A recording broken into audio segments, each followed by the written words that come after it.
कि अब तो सरकार आपकी है, विधायक आपके हैं, आप दोनों विधायक बीजेपी से हैं, ट्रिपल इंजन की सरकार है दिल्ली में। मंत्री कपिल मिश्रा जी से मिला और मिलने के बाद मैंने उनसे निवेदन किया है कि इस रोड को हमें तुरंत चौड़ा करना चाहिए।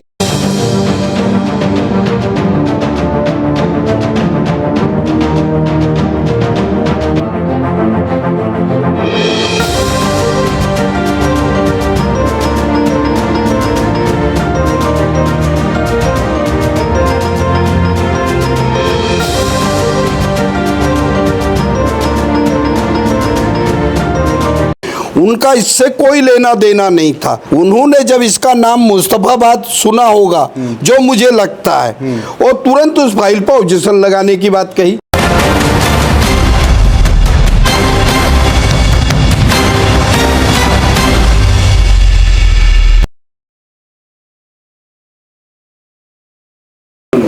नमस्कार दोस्तों, मैं आपका दोस्त, आपका साथी चंद्रजीत शर्मा। इस समय हम लोग हैं मुस्तफाबाद विधानसभा में और यहाँ पे एक स्कूल का मामला ऐसे निकल के आता है जिस स्कूल की बिल्डिंग तो बन चुकी थी मगर आज तक उस पर काम नहीं हुआ, उस पर बच्चे नहीं पहुँचे पढ़ने के लिए और कई उसमें खामियां नजर आई हैं। वहाँ के अधिकारी के खिलाफ इस समय यहाँ के सिटिंग विधायक मोहन सिंह बिष्ट लगातार कार्रवाई कर रहे हैं। उन्होंने लेटर लिखा है राज्यपाल जी को और ऐसे कई आरोप जो उनके ऊपर तय हो रहे हैं कि वो काम नहीं कर रहे, स्कूल में काम नहीं हो रहा है इसलिए बच्चे नहीं आ रहे, स्कूल बंद पड़ा है, स्कूल में ऐसी कई चीज़ें हैं जिसकी वजह से वो स्कूल जर्जर हालत में पहुंचने वाला है। स्कूल बनाया जाता है बच्चों के विकास के लिए, लोगों की सुविधाओं के लिए। क्षेत्र में जो यहाँ के बच्चे हैं, यहाँ की बच्चियाँ हैं, वो यमुना विहार जाते हैं। आप सोचिए, वो करावन नगर विधानसभा पार करके खजूरी तक जाते हैं। ऐसे में जब स्कूल का ग्राउंड है, स्कूल है, बिल्डिंग है, तो क्यों नहीं वो अभी तक स्टार्ट हुआ। हमारे साथ मोहन सिंह बिष्ट हैं, ये उनसे बात करते हैं। बिष्ट जी, दिक्कत कहाँ आ रही है, क्या बात हुई है इसमें? नहीं, निश्चित रूप से 1998-99 जब मैं पहली बार विधायक बना तो ये स्कूल पहले गोकलपुरी में एक डीडीए के पार्क में चल रहा था और उस समय मेरे द्वारा उसको मुस्तफाबाद में लाया गया था और मुस्तफाबाद में लाने के बाद मैंने ज़मीन वगैरह सारी इसमें अलॉटमेंट वगैरह कर दी गई थी। लेकिन 2008 में परिश्रम होने के बाद मैं यहाँ से दूसरी जगह में विधायक बन गया तो स्वाभाविक था कि मेरा उससे कोई ऐसा संबंध नहीं रहा। लेकिन जब 2025 के अंदर मैं चुनाव जीत करके आया तो मैंने देखा उस स्कूल की बिल्डिंग तो बन गई है लेकिन बच्चे नहीं पढ़ते हैं, ना वहाँ पे कोई इस प्रकार का है कि जिससे वहाँ एक्टिविटी वगैरह हो जाए। लेकिन जब मैंने अधिकारियों से पूछा, मैंने कहा ये स्कूल को आप चालू क्यों नहीं कर रहे हैं? इसकी वजह से यहाँ के लोकल बच्चों को या तो नेहरू विहार में जाना पड़ता है या यमुना विहार में पढ़ने जाना होता है या वीर सावरकर में जाना होता है या मुकुंद विहार में वहाँ पढ़ने के लिए जाना होता है। तो बच्चे तो खाली रास्ता नापने में ही रह जाएंगे, आखिर शिक्षा कब ग्रहण करेंगे। तो बात आई कि यहाँ पे 11 केबी की एक लाइन डली हुई है बिजली की। जब तक वो बिजली की लाइन नहीं हटेगी तो बच्चे कैसे स्कूल पढ़ेंगे। यहाँ तो कोई दुर्घटना भी घट सकती है, कोई भगवान न करे कोई ऐसा हादसा हो जाए, आखिर उसके लिए जिम्मेवार कौन। मैंने उसके संबंध में जो लैंड ओनिंग एजेंसी थी जिसकी वो ज़मीन थी, बाढ़ नियंत्रण विभाग, मैंने उससे बात की, उनकी एनओसी हमको मिल गई। उसके बाद उस 11 केबी की जो लाइन का था उसके में बजट की कुछ प्रॉब्लम आ रही थी।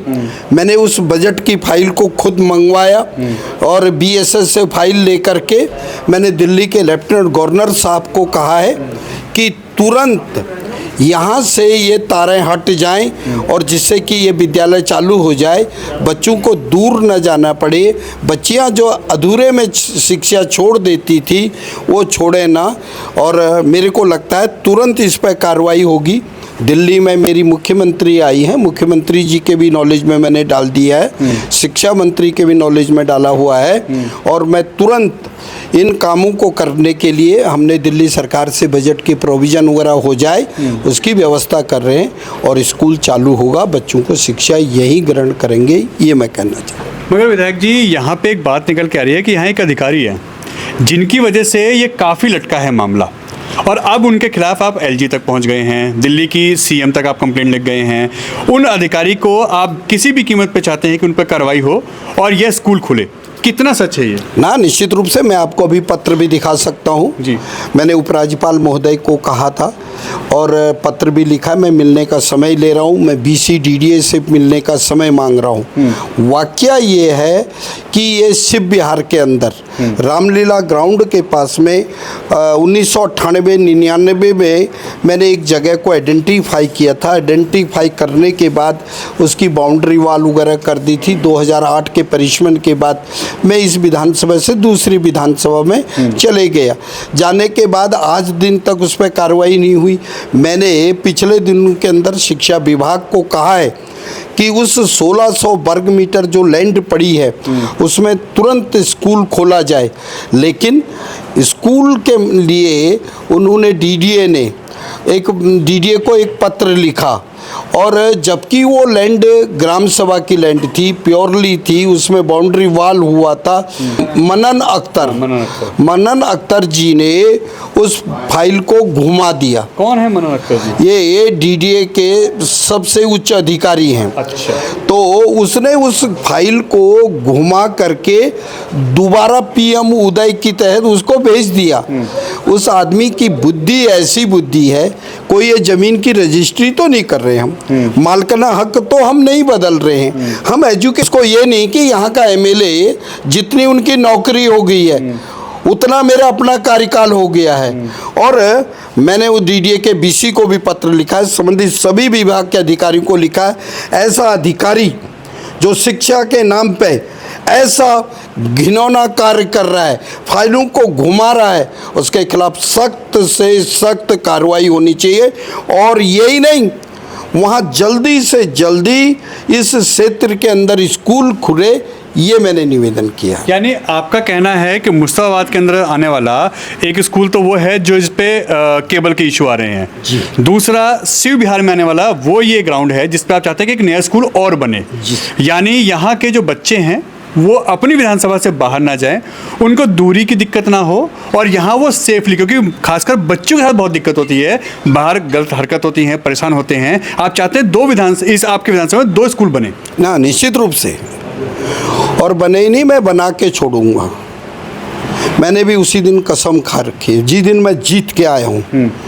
मैं मुस्तफ़ा भले ही नाम होगा, मैं उसमें नहीं जाना चाहता हूँ, लेकिन जिन लोगों का मुझे आशीर्वाद मिला है उनके बच्चों के लिए शिक्षण स्थान जरूर खुलना चाहिए। इसके लिए मैं भरसक प्रयास कर रहा हूँ, जल्दी से होगा और दिल्ली की मुख्यमंत्री आदरणीय रेखा गुप्ता जी उसका उद्घाटन करने जरूर आएंगी, ये मेरा हूँ।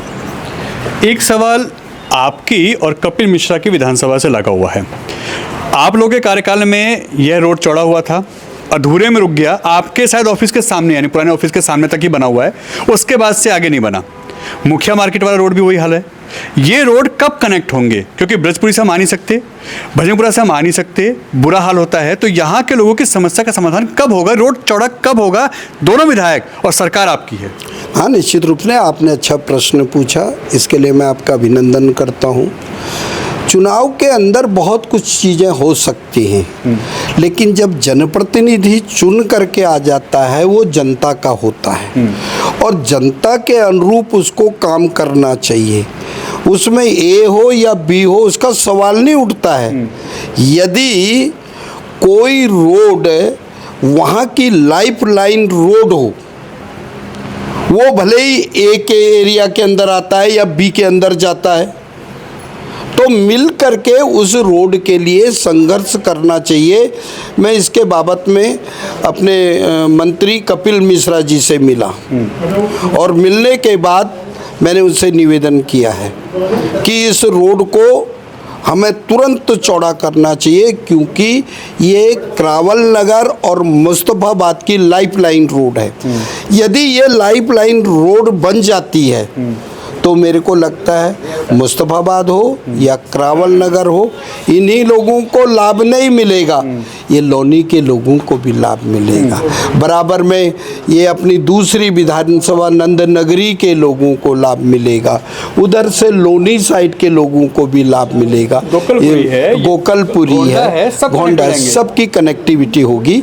और मेरी केंद्र सरकार ने जो जिस प्रकार से ऊपर फ्लाईओवर बना करके दिल्ली को सीधा सहारनपुर तक और वहाँ से आगे देहरादून तक जोड़ने का जो काम किया है, इसमें मैंने एक सुझाव दिया है कि हम लोनी से इसको सीधा ये एलिवेटेड रोड से इसको लिंक करें, जिससे कि यहाँ के लोगों को लगे कि वास्तव में हम दिल्ली में रहते हैं। ये काम हम करने का प्रयास कर रहे हैं। कब तक होगा, क्योंकि ये पेज बहुत लंबे से फंसा हुआ है। और साथ ही साथ एक चीज़ और इसमें निकल के आ रही है कि अब तो सरकार आपकी है, विधायक आपके हैं, दोनों विधायक बीजेपी से हैं, ट्रिपल इंजन की सरकार है दिल्ली में, और इसके साथ साथ मुस्तफ़ाबाद का बुरा हाल है। जाम, सीवर की समस्या, पानी की समस्या, सड़क की समस्या, ऐसे स्वास्थ्य की समस्या, इनसे लोगों को निजात कब मिलेगी? अब तो आप दोनों के ऊपर यह सुई घूम गई है। सवाल दोनों से ही बनता है, कपिल मिश्रा आपसे। हाँ, निश्चित रूप से सवाल बनना भी चाहिए। यदि तीनों सरकारें हमारी हैं तो जनता हमसे कोई ऐसा प्रश्न पूछ रही है तो समाधान तो हमको निकालना पड़ेगा। मैं इससे पीछे नहीं भाग रहा हूँ। यहाँ के क्षेत्र की जनता के लिए तीन चीज़ें जो कनेक्ट करती हैं, एक कालीघाटा रोड, उससे क्या मुस्तफ़ाबाद विधानसभा कनेक्ट होगी, दूसरा करावल नगर रोड, उस पर क्या आप काम कर रहे हैं वो कनेक्ट होगी, और तीसरा ब्रजपुरी से लेकर शिव विहार चौक तक। यह तीनों ये कब तक हो जाएंगे और इस पर काम कितनी स्पीड से चल रहा है? देखिए, ब्रिजपुरी वाले पे तो काम चालू हो गया है जी। अब लेफ्टिनेंट गवर्नर साहब और जल बोर्ड वाले क्या होता है, वो ब्रिजपुरी पुलिया तक, उसके लिए मैं 15 फीट रोड चौड़ी करने की बात को कर रहा हूँ। आगे थोड़ी बहुत प्रॉब्लम्स आ सकती है, उसको मैं चिंता नहीं करता हूँ। मुझे करना है, मैंने मन में ठान लिया कि मैं इन 5 वर्षों से पहले ही इसको करके दिखाऊंगा। ये नहीं मैं चुनाव को देखूंगा, मैं यहाँ के डेवलपमेंट को देखूंगा, यहाँ के लोगों की सुविधाओं को देखूंगा। लोगों को सुविधा मिलनी चाहिए, यही मेरा लक्ष्य है। आगे रोड की बात रही तो क्रावल नगर रोड जो दयालपुर तक से आगे रुका हुआ है और हमारा बस टर्मिनल तक है, इसकी कार्रवाई जल्दी चालू होगी।